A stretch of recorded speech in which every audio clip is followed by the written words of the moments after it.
Howdy! How are you today? I'm good, really good. I'll explain why in a second. First, you may be wanting me to explain why exactly I'm in the middle of this random forest. And that would be a great question. And if you look deeper into it, this isn't even a forest at all. In fact, when I turn the camera around, you'll see a very different view. Now, based on what you just saw, you may be able to predict what this video is about. And if you've ever seen one of my videos, chances are one of those would have been about riding trains. And today we're doing exactly that. Because today we are going on a 4-hour scenic train ride through the beautiful scenery of Western Virginia on none other than the Norfolk and Western 611.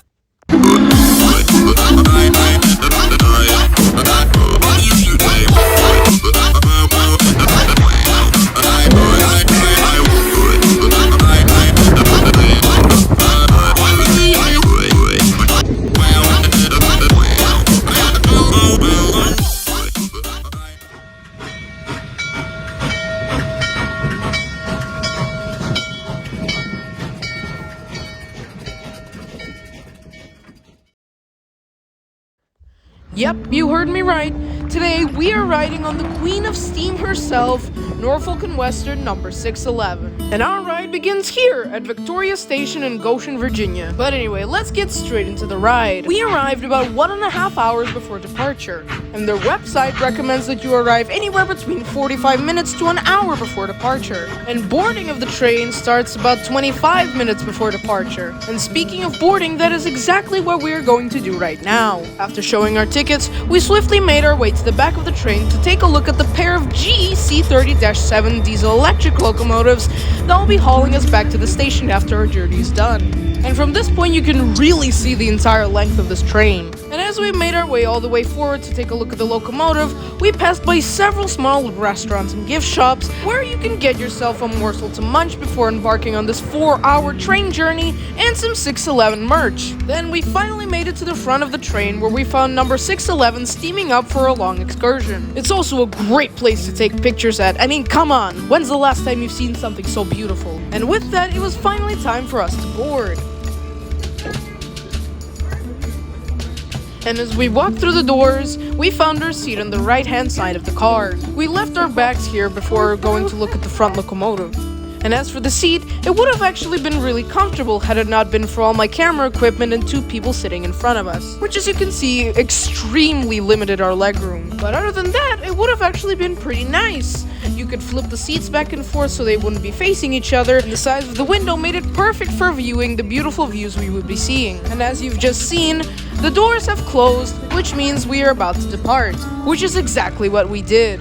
We left Victoria Station at 2:34, 4 minutes late of our supposed departure of 2:30. As we left the station, we passed by several pieces of old rolling stock, including this old bi-level car, which happens to be the same type which we are currently in. Both that car and our car were once owned by Virginia Railway Express. Then we passed by 2 1940s era baggage cars and a GE 44-ton switcher. Built between 1940 and 1956, the 44-ton switcher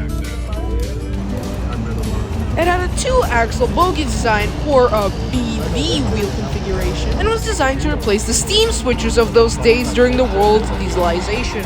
About 380 were ever built, and a lot of them actually still remain in service to this day. And as we advance further, we pass by a classic-styled caboose and a bay window caboose. The classic-styled one being vandalized beyond recognition, and the bay window caboose being in great condition. You could even still see that it was once owned by the Baltimore and Ohio Railway. And as we go over the switch that will put us on the main line, you can really get a good view of the entire train from here. And after we passed by some rail maintenance equipment, I decided to go and scout out a more comfortable seat on the upper level. And as you can see, I found one. It was really spacious, it had a ton of legroom, it even had enough space for you to lie down. And before I noticed, we had already switched tracks and were on the main line leaving Goshen. And as we're making our way to the scenic part of this scenic ride, I think this is as good a time as any to talk about the history of the absolute icon of steam that is currently pulling us. The Norfolk and Western 611 is a J-class locomotive, which were 484 Northern types built by Norfolk and Western's Roanoke shops, and a total of 14 were built between 1941 and 1950. The first 5 rolled into revenue service in October of 1941, numbered 600 to 604. Norfolk and Western immediately realized their potential. They then began working on the next batch of locomotives, as well as placing the ever-so-iconic streamlined shrouds on the current ones. 6 more locomotives were then put into revenue service in 1944, numbered 605 to 610. These locomotives were also known as the J1As, the only main difference being that they used a slightly different material for the boiler. However, due to World War II breaking out, they sadly didn't get the same streamlining treatment as their older brothers, since tough freight locomotives were needed for the war effort. But since the war ended, things were finally starting to look up for the J-class. Norfolk and Western had already begun building the third batch of locomotives, as well as finally giving all the previous locomotives the streamlined shrouding. The last 3 were delivered in April of 1950, and they entered revenue service in May of that same year. They were numbered 611 through 613, and this is where our buddy, the 611, finally comes into play. The 611 entered revenue service on May 29, 1950, pulling heavy coal trains as well as the railroad's premier passenger services, such as the Cavalier and the Powhatan Arrow. However, things only went downhill from there. After a short 9 years of service, number 611 was retired from revenue service and donated to the Virginia Museum of Transportation, where it was put on static display. As for the rest, they were not so fortunate. All of them were scrapped, making 611 the sole survivor of the class. Finally, in 1981, after 19 years of sitting in a museum, 611 was finally restored to running operation, with its inaugural excursion taking place on a Labor Day weekend in 1982, pulling the Centennial Limited train from Roanoke, Virginia to Norfolk, Virginia. For the next decade, number 611 happily hauled excursion trains all over the state, until being withdrawn from excursion service in 1994 and being placed back on static display at the Virginia Museum of Transportation. Then, another 20 years later, her second restoration process began. She finally steamed back to life on May 21st, 2015, and her second inaugural excursion trip happened on April 9th, 2016. And I was actually lucky enough to be there to see it arrive in Manassas, Virginia that same year. And since then, 611 has been pulling excursions all the way from Virginia up to Strasburg in Pennsylvania. And now, here we are on 611's last excursion of 2023.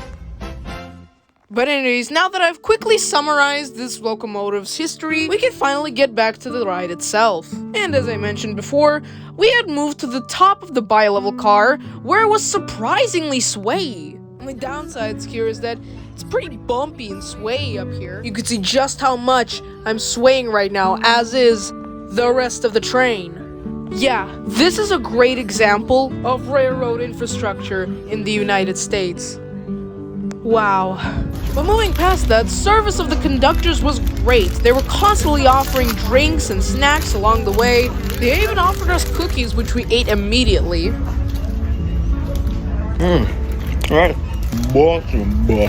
And oh, look at that! All this talking about the history of the 611 finally got us to the scenic part of this railway. Wow, just look at that. But we didn't stay to admire the sights any longer, since it was time to go and take a look at the rest of our train. Now, we've paid for Coach Plus, which is located on the 3 bi-level cars in the middle of the train. And it grants you beautiful views from the second level, but you'll have to buy your own concessions. However, the conductor did give us those free cookies earlier. Now, if you're wondering, it is $120 per person, meaning for 2 of us, it was $240. And do I think it's worth it? Yeah, I think so. The bi-level car definitely has its perks, and it's definitely worth it if you can afford it. And as we walk through the connecting doors, we find ourselves in Coach, which is located on the 2 single-level carriages in the front of the train. And comfort really varies from which car you've been seated in. As you can see, the one we are now, the second coach car, has fine red leather seats, as well as tall, spacious ceilings. It also offers much bigger windows. Although not that it really matters, the view is still pretty much the same, it's just a difference. Now, the first coach car was interesting. First of all, in order to get in, they have an automatic door, which you simply press a button and it opens.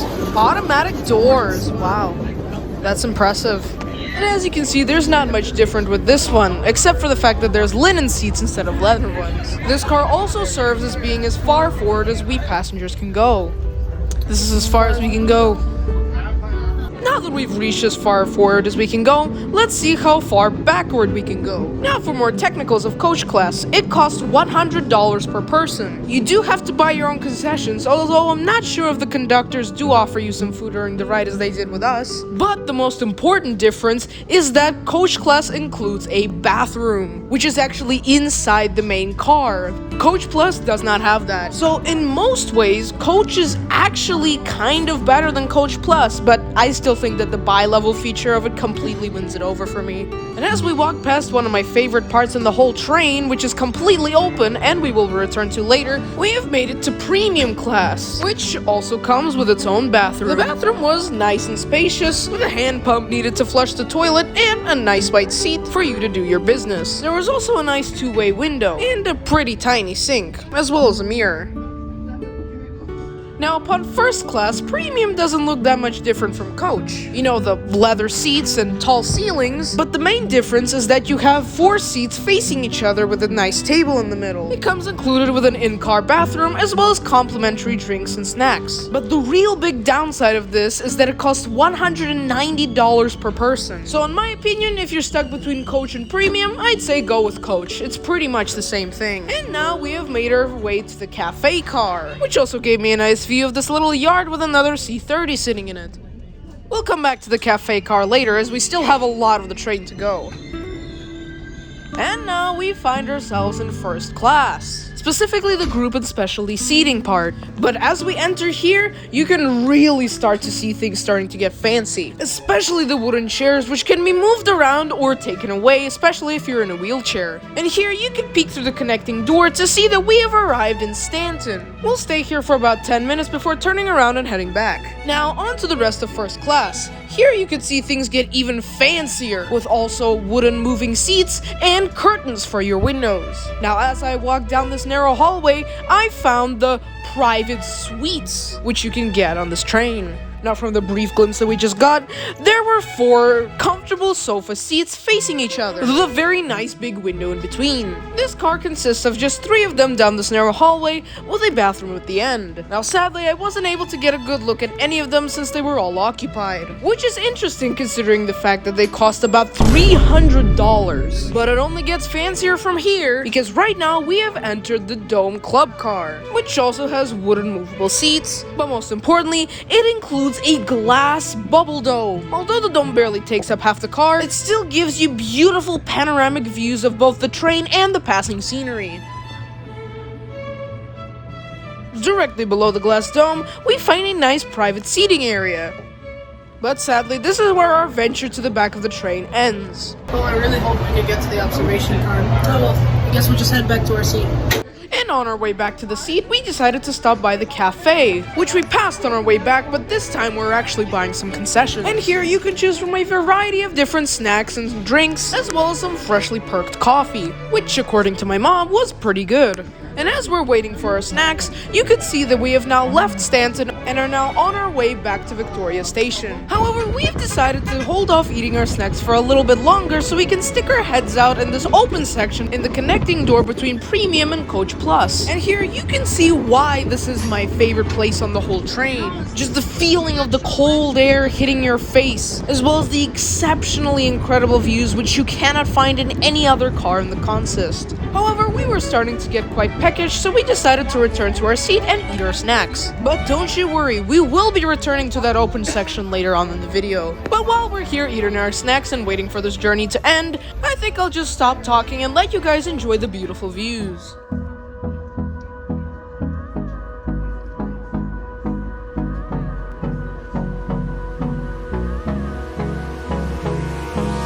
Hold me close till I get up. Time is barely on our side. I don't wanna waste what's left.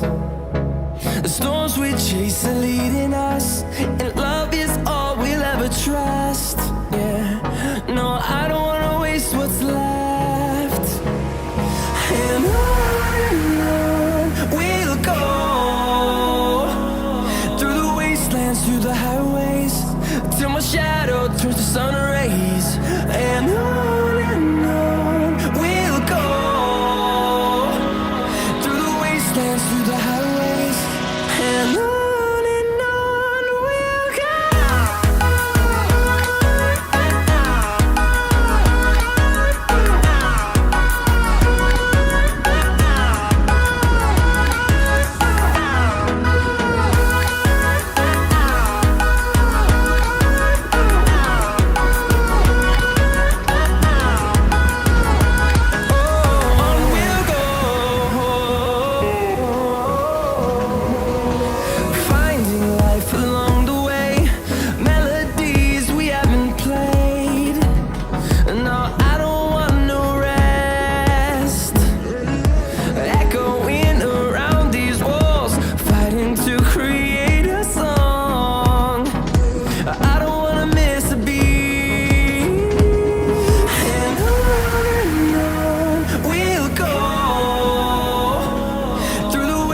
turns to sun rays, and on we'll go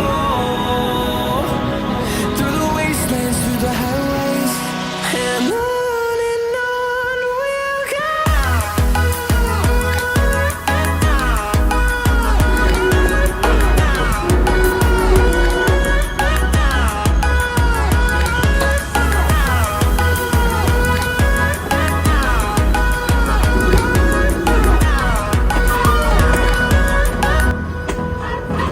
And just like that, here we are back at Victoria Station at the end of our journey.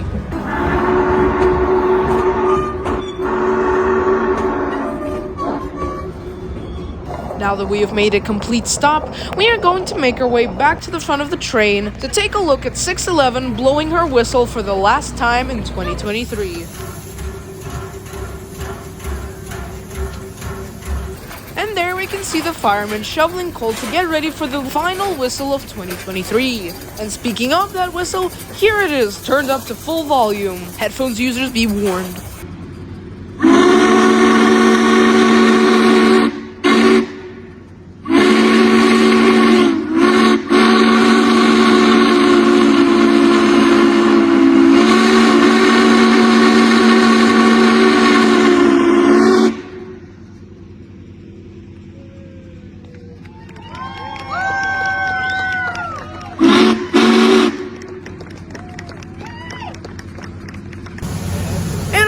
I think this is a perfect place to end the video. So with that, thank you for watching and coming with me on this absolutely wonderful journey. This has been an amazing experience. And with that, that's it for me, and I will talk to you guys again soon. Goodbye!